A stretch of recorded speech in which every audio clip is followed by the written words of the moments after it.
बिस्मिल्लाहिर्रहमानिर्रहीम। अस्सलाम वालेकुम। मैं अमेरिका से अरशद सीना। पाकिस्तान से एक नौजवान अपनी शादी के चंद हफ्तों बाद ही अमेरिका में आ गया और यहाँ सेटल होने के चक्करों में वो इस कदर मसरूफ़ हो गया कि उसे पता ही नहीं चला कि कब, कैसे, किस तरह जवानी गुजर गई।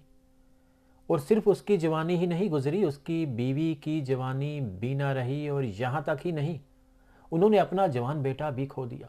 सालों कोशिश में रहा, मेहनत करता रहा, इस आस में रहा कि एक दिन अमेरिका में सेटल होगा, बीवी और बच्चा भी अमेरिका में आएंगे, उनके साथ एक अच्छी, खूबसूरत और खुशगवार ज़िंदगी गुजारेगा। लेकिन ऐसा ना हो सका, शायद किस्मत में नहीं लिखा था।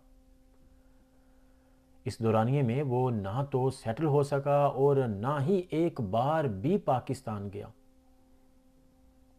क्योंकि अगर वो पाकिस्तान वापस जाता तो फिर अमेरिका वापस आना नामुमकिन हो जाता। और अगर अपनी बीवी बच्चे को किसी और ज़रिए से अमेरिका में बुलवाता तो शायद केस कमज़ोर हो जाता।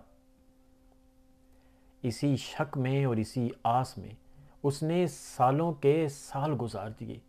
उसे अल्लाह ताला ने खूबसूरत सा बेटा दिया। वो बेटा जवान हुआ, बहुत ज़हीन था, इंजीनियर बना। मलेशिया की एक बहुत बड़ी कंपनी ने एक बहुत बड़ी ऑफ़र की, उसने कबूल की और वो मलेशिया जाते हुए फोत हो गया। एक जवान बेटे की मौत की खबर एक बाप के लिए, और वो भी उस बेटे की जो अकलौता हो, और वो भी उस बेटे की जिसे उसके बाप ने सारी ज़िंदगी कभी अपनी आंखों के सामने फिज़िकल देखा ही ना हो, कभी उसे सीने के साथ लगाया ही ना हो, कभी चूमा ही ना हो, कभी उसके साथ खेला ही ना हो। और वो भी उस बाप के लिए जो परदेश काट रहा हो, उस पर उस वक्त क्या गुजरी होगी। इस खबर के बाद उसने पाकिस्तान वापस जाने का इरादा किया। वो कमज़ोर हड्डियों के साथ पाकिस्तान वापस चला गया, जहाँ पर एक ज़ईफ़ और कमज़ोर औरत उसकी मुंतज़िर थी। वो उसकी बीवी थी। इन दोनों ने अपनी जवानियों को खो दिया था, बाल सफ़ेद हो चुके थे, पैसा तो बहुत मिल चुका था, लेकिन बेटा खो देने के बाद। इसलिए आप जहाँ कहीं भी हैं, जिस हाल में भी हैं, अपने रब का लाखों करोड़ों शुक्र अदा करें कि उसने जिस हाल में भी आपको रखा है, कम अज़ कम आप अपनी फैमिलियों के साथ तो हैं।